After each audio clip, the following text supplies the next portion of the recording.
Ada perang di Timur Tengah dengan jarak 8.000 km. Tapi, apakah perang itu akan memiliki dampak terhadap ekonomi Indonesia?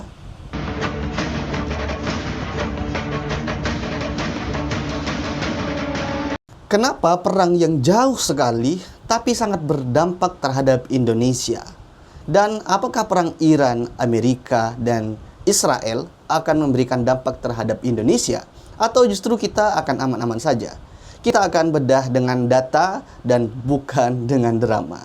Tonton video ini sampai selesai.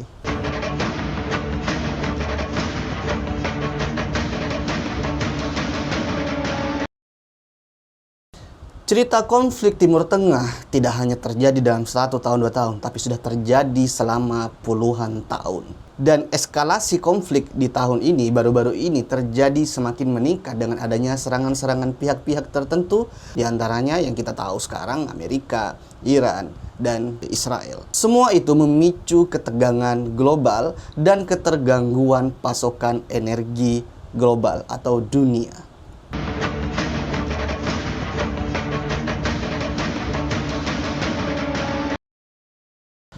Masalahnya bukan hanya perang, masalah utamanya adalah lokasi perang ini berada di wilayah paling penting bagi energi dunia.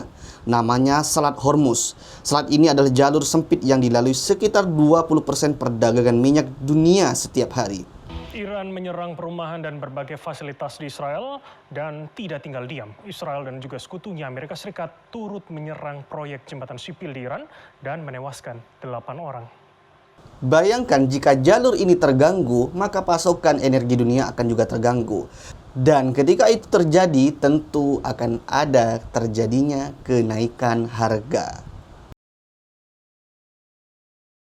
Ketika konflik memanas, maka pasar dunia akan langsung bereaksi dengan kondisi tersebut. Tentu itu akan membuat harga minyak dunia akan naik secara drastis. Jadi bukan hanya minyak yang naik, tapi ekonomi global juga bisa terguncang, terutama kita di Indonesia. Bahkan analisa memperkirakan harga minyak bisa menembus $100 per barel jika konflik terus memburuk. Beberapa laporan bahkan menunjukkan harga minyak juga melonjak mendekati $100 akibat gangguan pasokan dari Timur Tengah. Kenapa dunia panik? Karena minyak adalah urat nadi ekonomi global.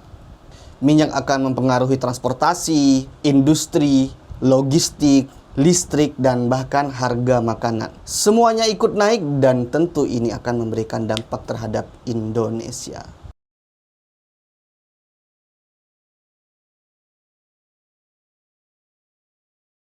Banyak fakta yang orang tidak sadar bahwa dulu Indonesia adalah eksportir minyak. Namun sekarang Indonesia adalah importir minyak. Artinya Indonesia lebih banyak membeli minyak dari luar negeri dibandingkan memproduksi sendiri.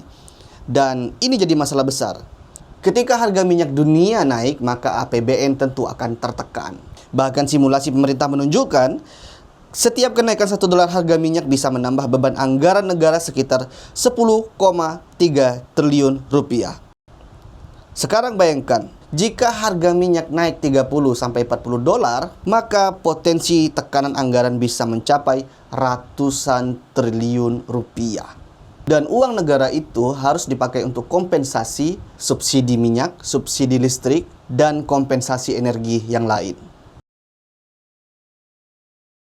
Kalau minyak naik, maka tidak akan berhenti di situ. Akan ada efek domino. Jika harga solar naik sekitar 30%, biaya tracking bisa 10 hingga 12%. Dan ketika biaya logistik naik, maka harga barang juga ikut naik. Yang paling terdampak biasanya adalah makanan, bahan bangunan, dan kebutuhan sehari-hari. Dan efeknya tentu adalah inflasi. Nilai uang kita akan semakin menurun. Selain itu, konflik global juga bisa menyebabkan rupiah melemah, investasi asing keluar dari pasar berkembang, pasar saham lebih volatil. Menteri Keuangan juga memperingatkan bahwa konflik ini akan memberikan dampak terhadap harga komoditas, nilai tukar, dan arus modal global. Menariknya, konflik ini tidak hanya memberikan dampak negatif, tapi juga tentu akan memberikan dampak positif di beberapa bagian yang lain. Ada juga potensi keuntungan untuk Indonesia. Kenapa? Karena ketika konflik terjadi, beberapa komoditas harganya biasa saja naik. Contohnya ya batu bara, emas, gas alam, komoditas energi. Indonesia adalah negara yang kaya akan komoditas. Ketika harga komoditas naik, tentu ekspor akan semakin naik. Pendapatan negara bisa bertambah, perusahaan energi bisa untung besar. Dan ini sering disebut commodity boom effect.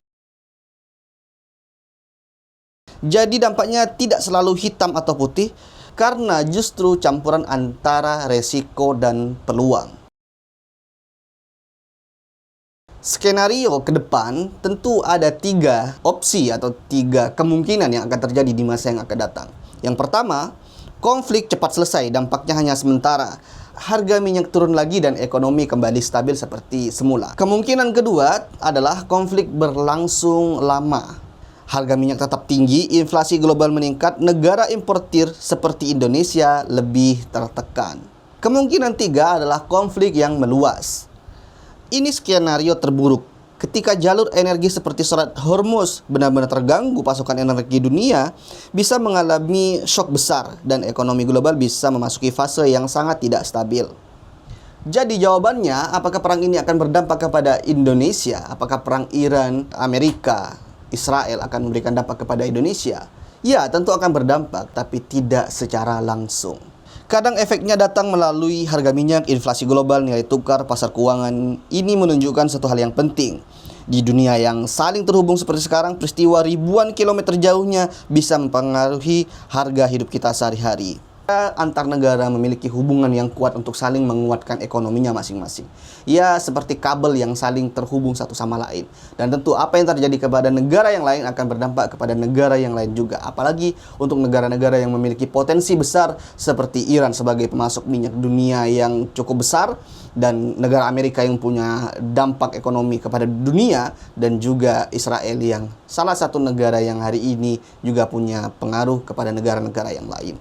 Dan kita sebagai warga negara Indonesia harus lebih wise, tidak boleh panik. Dan kita tentu sekarang akan melakukan yang terbaik versi kita, versi kalian masing-masing di rumah, bagaimana mempersiapkan ini semua.